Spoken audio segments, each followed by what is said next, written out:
Hello everyone, welcome to my another new mini blog. 12ই এপ্রিলে কিন্তু আমরা তিনজন মিলে চলে গিয়েছিলাম দক্ষিণেশ্বরে পুজো দিতে।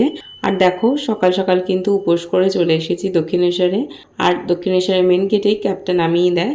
আমাদের কিন্তু বেশ সুবিধা হয়েছিল এখান থেকে হেঁটে যেতে। আর দেখো দক্ষিণেশ্বরের ভেতরে যে কাউন্টারগুলো থাকে পুজোর ডালা সরঞ্জাম কেনার জন্য, সেখানে কিন্তু আমরা চলে গিয়েছিলাম। আর সেখানে যে সমস্ত কিছু জমা দিয়েছিলাম, যেহেতু ফোন ভেতরে একদমই অ্যালাউ নেই। এরপর কিন্তু আমরা পুজো আচ্চা দিয়ে ওনার থেকে সমস্ত জিনিসপত্র নিয়ে বাইরে চলে আসি। আর যেহেতু সকাল থেকে একদমই উপোস ছিলাম, তাই একটু খিদে তো পেয়েই যাবে স্বাভাবিক। আর বেলাও অনেকটা হয়ে গিয়েছিল, আর রোদ প্রচুর ছিল রোদ। আর তাই আমরা কিন্তু সামনের দিকে এগিয়ে যাচ্ছি। আর এই রেড রঙের যে বিল্ডিংটা দেখছো, এখানে কিন্তু আগে যখন পুজো দিতে আসতাম, এখানে হিঙের কচুরি অনেক দোকান ছিল, সেগুলোই কিন্তু ভেঙে এই নতুন ফুড প্লাজা করা হয়েছে। তাই এখানকারই খাওয়া দাওয়ার একটু ট্রাই করার জন্য এই রোদ গরমের মধ্যে ভেতরে গিয়ে কিন্তু একেবারে পুরো শান্তি মতন বসে খাবারটাকে অর্ডার করলাম। আমি কিন্তু যেহেতু উপোস করেছিলাম, তাই কিন্তু অর্ডার করেছিলাম একটা লস্যি। আমার আর কিছু খেতে ভালো লাগছিল না। আর মিমিমের পাপা নিয়েছিল একটা ছোলে বাটোরার থালি। আর এইদিকে আমার মিমিম সোনাকে দেখো তোমরা, এই লস্যির গ্লাসটা দেখে কিন্তু ও ভাবছে ও নিজেও এখান থেকে সিপ করবে।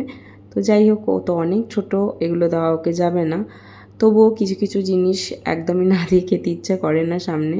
আর এদিকে ওর পাপা যেহেতু আমাকে খাইয়ে দিচ্ছে, ও কিন্তু বারবার দেখছিল, তাই সামান্য একটু পরিমাণে ওর মুখে আমি দিয়েছিলাম। তারপর খাওয়া দাওয়া সেখানে কমপ্লিট করে আমরা কিন্তু এখানে দক্ষিণেশ্বরের রানী রাসমণি স্কাই ওয়াকের ওপরে যাচ্ছি, যেহেতু এখান থেকে আমরা মেট্রো ধরবো। আর আজ কিন্তু যাব আমরা পিয়াদের বাড়িতে। কাকিমা কিন্তু আমাদের দুজনকে ইনভাইট করেছিল ওদের বাড়িতে যাওয়ার জন্য। যেহেতু ভাইয়ের পাকা কথার পর বাড়ি থেকে সকলেই ওদের বাড়িতে গিয়েছিল, আর আমাদের যাওয়া হয়নি, তাই কাকিমা কিন্তু বারবার দেখা করার জন্য বলেছে। আর এই দিকে দেখো আমরা মেট্রোতে উঠেও গিয়েছি। আর যেহেতু সারাদিনের এত ধকল, তাই আমার মিমিম সোনাও কিন্তু ঘুমিয়ে পড়েছিল। আর এই দিকে পিয়াদের বাড়িতে এসে তার কিন্তু একেবারে ঘুমটুম কিছুই নেই। এদিকে তার পাপার সাথে কিন্তু সে আনন্দ করতেই ব্যস্ত। পাপা মিমি মিমি এদিকে পাপা। এরপরে কিন্তু দুপুরে খাওয়া দাওয়ার পালা। আর এই দিকে দেখো কাকিমা আর পিয়া মিলে কত আয়োজন করেছে। এখানে কিন্তু কোনো কিছুই বাদ ছিল না।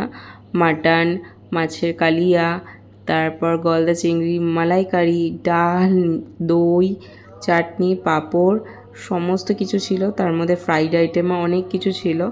আর আমি তো খুঁটে খুঁটে অনেকক্ষণ বসে বসে খেয়েছি। দিনটা কিন্তু বেশ সুন্দর করে কাটলো। আর আমরা কিন্তু পিয়াদের বাড়ি থেকে বেরিয়ে ক্যান্টনমেন্ট স্টেশনে চলে এসেছি বাড়ি যাওয়ার জন্য। আর এখন আমরা ট্রেনের জন্য ওয়েট করছিলাম প্ল্যাটফর্মে। আর এই দিকে আমার ভিডিওগুলো যদি তোমাদের ভালো লাগে, তাহলে কি করতে হবে জানোই, চ্যানেলটাকে সাবস্ক্রাইব করে দিও। আর ভিডিওটাকে লাইক করে কমেন্ট সেকশনে জানিও কেমন লাগে তোমাদের আমার ভিডিও। আজকের জন্য টাটা।